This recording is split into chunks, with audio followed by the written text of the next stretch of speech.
Welcome to Relaxing History. Leave all the noise and the rush of the day outside the door. Now, take a deep breath. Relax your shoulders and let your mind float through the dusty but fascinating pages of history. Tonight, we embark on a peaceful journey among the shadows of the past. If you are ready, let's unlock time. Chapter 1 of 3, The Dark Room and the Golden Afternoon. This afternoon, we are traveling back in time to a quiet, secluded corner of England, the county of Lincolnshire. The year is 1666. It is a summer of endless sunshine, the kind of summer that seems to last for 100 years. The world outside this garden is in turmoil. The Great Plague is sweeping through London. The cities are empty. The universities are closed. But here, at Woolsthorpe Manor, the plague is just a distant whisper. It cannot reach us here. Here, there is only the safety of the countryside and the silence of isolation. We begin our journey inside the manor house, specifically in an upstairs room. The room is dark. The heavy velvet curtains are drawn tight against the midday sun. It is cool in here, quiet. In the center of the room stands a young man, Isaac. He is 23 years old. He is standing perfectly still, watching.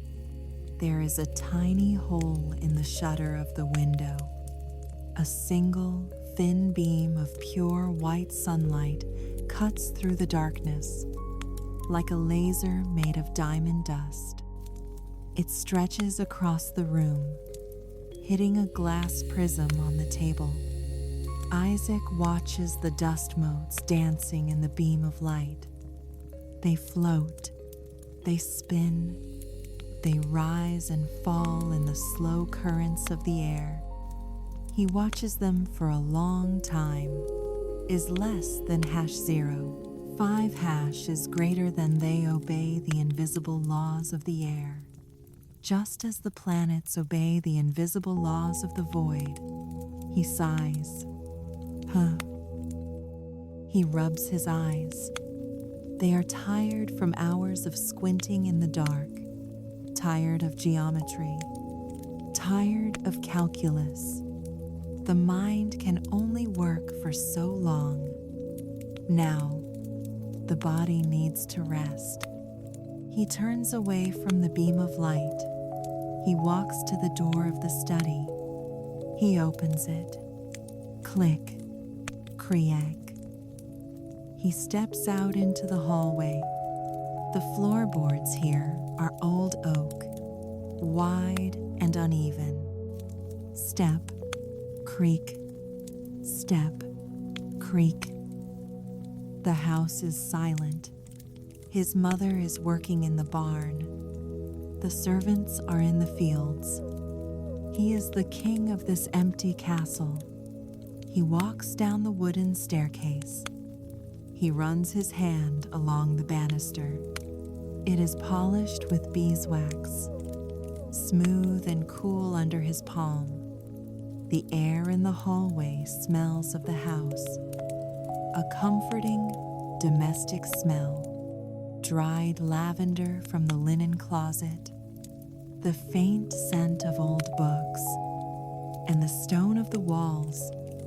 He reaches the ground floor. He walks towards the heavy back door that leads to the garden. It is made of thick planks, iron studs. He lifts the heavy iron latch. Clack. He pulls the door open. Groan. The hinges need oiling, but today, even that sound is friendly. He steps out, and the world explodes into green. After the darkness of his study, the brightness of the afternoon is blinding. Isaac blinks. Once, twice. He raises a hand to shield his eyes. The sun is high, a blazing yellow coin in a sky of perfect, deep azure. There is not a single cloud to be seen, just the endless blue dome. He takes a deep breath, expanding his chest. The air is different out here. It is thick, warm, sweet. It hits him like a soft wave. It smells of cut hay drying in the meadow. It smells of honeysuckle climbing the garden wall. It smells of the warm earth baking in the heat. He begins to walk across the lawn. He is wearing simple clothes today. A white linen shirt with loose sleeves, breeches made of soft brown wool, stockings. He walks slowly. There is no rush. Time has stopped for him. He passes the walls of the manor. He reaches out and touches the stone. Gray limestone, rough and pitted. It has absorbed the heat of the sun all day. It feels warm against his fingertips, like a living thing. He traces the texture of the stone, feeling the history of the house. It grounds him. He moves away from the house into the long grass. The garden is overgrown this year. Nature is reclaiming it. The grass is tall, reaching up to his knees. Swish. Swish is less than #0. 5 is greater than swish. The dry stalks brush against his legs. It is a rhythmic, hypnotic sound. Grasshoppers jump out of his way. Click, click. He stops to listen. The garden is not silent. It is humming. Psst. It is the sound of 1,000 bees. They are everywhere, hovering over the clover, diving into the foxgloves. It is a low, steady drone. It is the sound of a summer afternoon.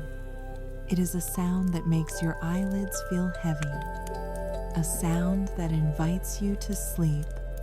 Isaac watches a bumblebee. It is fat and fuzzy, black and yellow. It lands on a purple flower. The flower bows under its weight. Action and reaction. Even here, physics is at work, but it is a gentle physics. He looks towards the end of the garden. There it is, the orchard, a cluster of ancient apple trees. Their trunks are twisted and gnarled, like old men stooped over with age. Their leaves are a dark, rich green, creating a canopy of shade, a sanctuary from the sun. Isaac walks towards the trees. His shadow stretches out on the grass behind him. He feels the heat of the sun on his back, relaxing his muscles. He feels the cool breeze on his face. He is just a man walking in a garden. No formulas, no experiments, no plague, just the sun, the grass, and the trees. He reaches the wooden gate of the orchard. He rests his hand on the top rail. The wood is silver gray with age. He pushes it open. Squeak. He steps into the shade. The air is instantly cooler here. Fresh. He has arrived. His sanctuary awaits.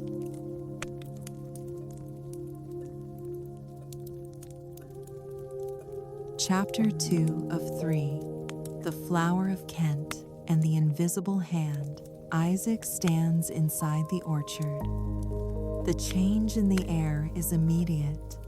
Outside the fence, the sun was a blazing fire.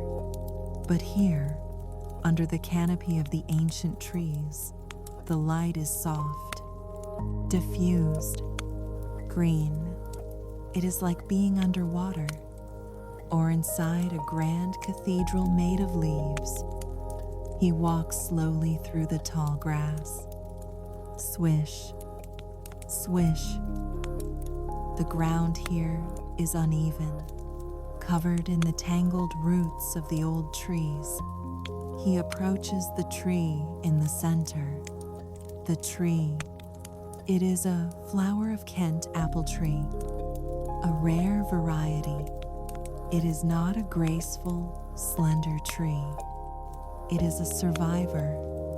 Its trunk is thick and short, leaning slightly to one side, as if it is tired of standing up for so many years. Isaac reaches out a hand.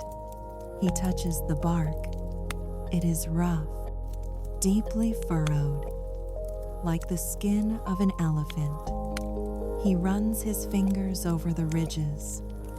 On the north side of the trunk, there is a patch of moss, velvet green moss. He presses his thumb into it.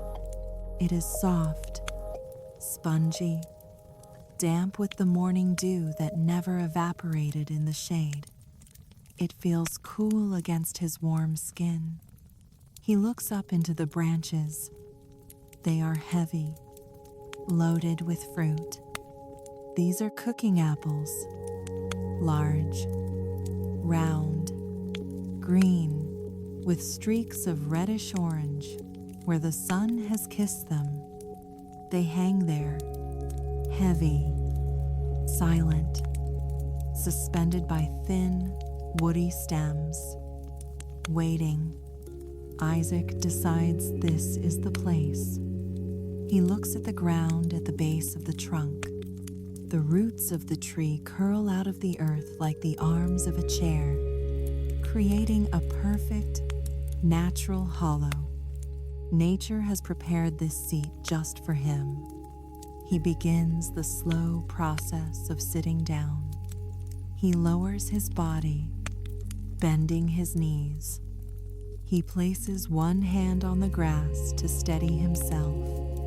The earth is solid, firm. He sits, thump. He extends his legs out in front of him, crossing his ankles in the tall grass. He leans back. He presses his spine against the trunk of the tree. He adjusts his position, shifting his shoulders until he fits into the curves of the wood. The bark is hard, but it feels supportive. A strong, wooden backrest. He sighs, a long, deep exhale that empties his lungs.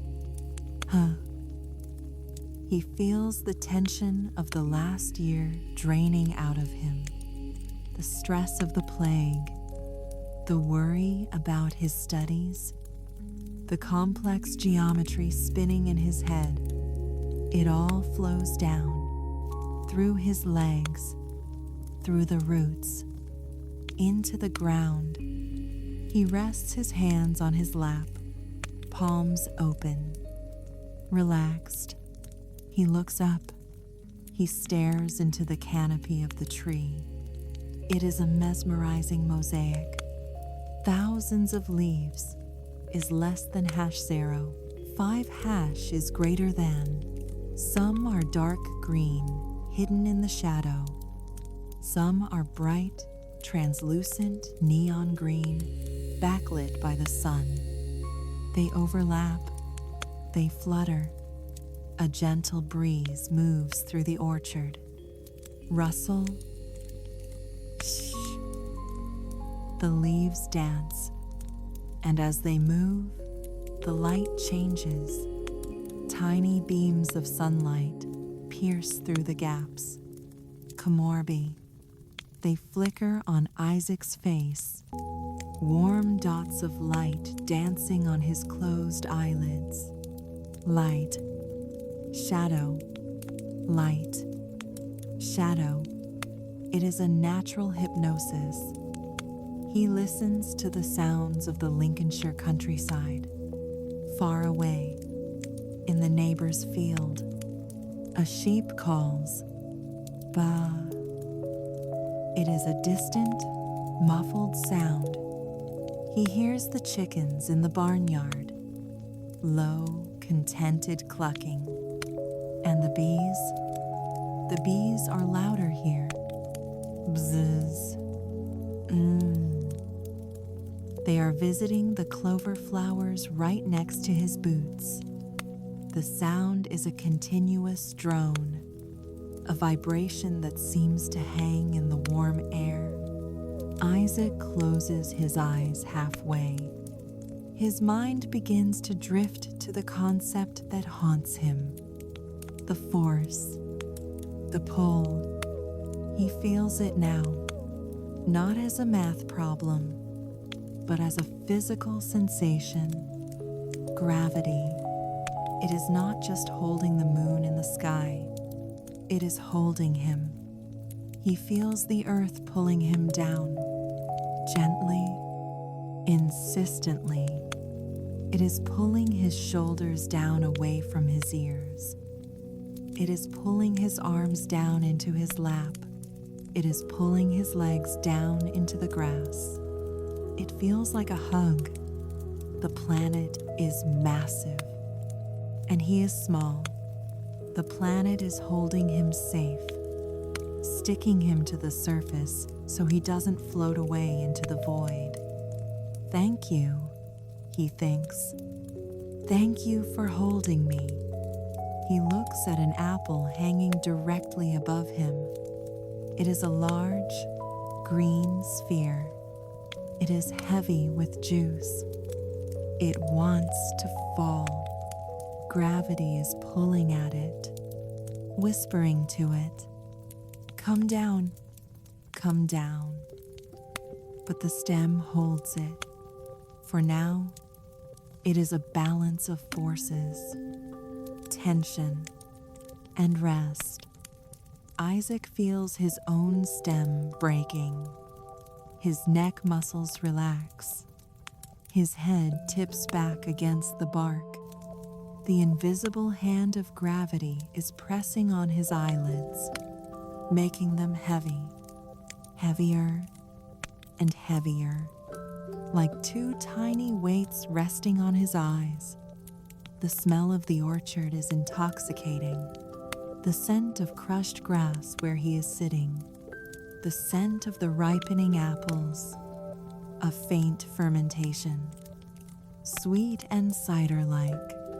It makes the head spin pleasantly. The wind blows again, stronger this time. Whoosh, rustle, rustle. The branches sway, a slow rocking motion. The whole world seems to be rocking him. He is no longer a scientist. He is no longer a student. He is just a body at rest, subject to the laws of motion. And the first law of sleep is a body at rest tends to stay at rest. He sinks deeper into the grass. The roots of the tree cradle him. The shade covers him like a cool blanket. He is grounded. He is heavy. He is at peace. Chapter 3 of 3, The Falling Fruit and the Universal Law of Rest. Isaac sits motionless against the trunk of the ancient tree. The afternoon is deepening. the sun has moved across the sky. It is lower now. The light in the orchard has changed quality. It is no longer the bright, white light of midday. It has turned into a rich, golden honey color. The golden hour. The shadows of the trees are stretching out across the grass. Long, dark fingers reaching towards the house. Isaac watches his own shadow. It is merged with the shadow of the tree. He feels a profound stillness settling over the garden. Even the bees seem to be moving slower now. Their buzzing has dropped an octave. A lower, sleepier hum. The birds have stopped their high-pitched singing.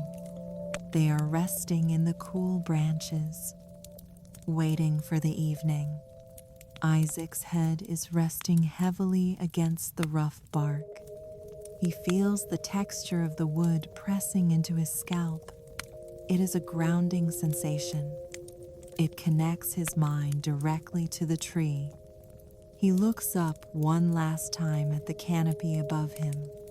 The leaves are still fluttering gently, but to his tired eyes, they look like green ripples on a pond, blurring together, softening at the edges. He focuses his gaze on that single apple, the one hanging directly in his line of sight, the flower of Kent, a magnificent, heavy fruit. He thinks about the stem holding it. It is a small, woody connection, a lifeline. But nature has a cycle. The tree knows when it is time to let go. The tree pushes a layer of cork cells between the branch and the stem, slowly, microscopically, cutting the connection. It is a gentle separation, not a violent break.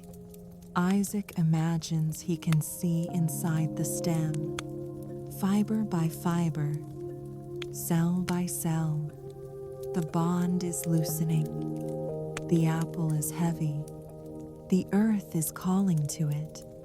Come home, the earth whispers. Come down to the soft grass. Suddenly, the wind picks up. Just a breath. Whoosh. The leaves sigh. And then it happens. Snap. A tiny, almost inaudible sound. The stem gives way. Isaac watches in slow motion. The apple detaches. For a fraction of a second, it hangs in the air, suspended, weightless, and then the invisible hand takes it. Gravity takes hold. It falls, a streak of green and red falling through the golden air. It passes the lower branches. Rustle. It passes Isaac's eye level, and it lands. Thud. It does not hit him. It lands just a few feet away, in the tall, thick grass. It lands with a dull, heavy sound, a sound of finality, a sound of completion. Thump is less than #0. 5# is greater than. It rolls slightly, pushing the grass blades aside, and comes to a stop. Isaac does not jump. He does not startle. He watches the apple resting in the grass. It looks so peaceful there. It has finished its journey. It has obeyed the law. It resisted for months, growing, holding on, fighting the pull. But now, it has surrendered. It has given in to the gravity and found its resting place. A smile touches Isaac's lips. He understands the message. The universe wants things to rest. The natural state of matter is not to fly, but to settle. He feels a wave of permission wash over him. If the apple can let go, so can he. He feels the heavy muscles of his legs sinking deeper into the earth. He feels his hands going limp in his lap, his fingers curling naturally. He feels his eyelids sliding down, like heavy velvet curtains closing on a stage. The math problems in his head begin to dissolve. The geometry circles turn into the round shape of the sun. The calculus curves turn into the rolling hills of Lincolnshire. The numbers float away like dandelion seeds in the wind. The world is fading. The green of the leaves is turning to a soft, dark gray. The sound of the bees is becoming a distant vibration, like the hum of the planet itself. He thinks about the force that holds the moon is less than #0. 5# is greater than that same giant. Invisible hand is now cupping him, holding him safe against the spinning world. He doesn't need to hold on. Gravity has him. He cannot fall off the earth. He can only fall into sleep. Let go, the orchard whispers. Let go, the wind whispers. His breathing becomes deep and rhythmic. In, out, in, out. Each breath is heavier than the last. The scent of the fallen apple reaches him, a burst of fresh, sweet apple scent released by the impact. It is the smell of harvest, the smell of reward. The sun dips lower, casting a long, protective shadow over the sleeping scholar. The young man who will change the world is now just a young man asleep under a tree. His chest rises and falls, matching the slow rhythm of the afternoon. He is grounded. He is heavy.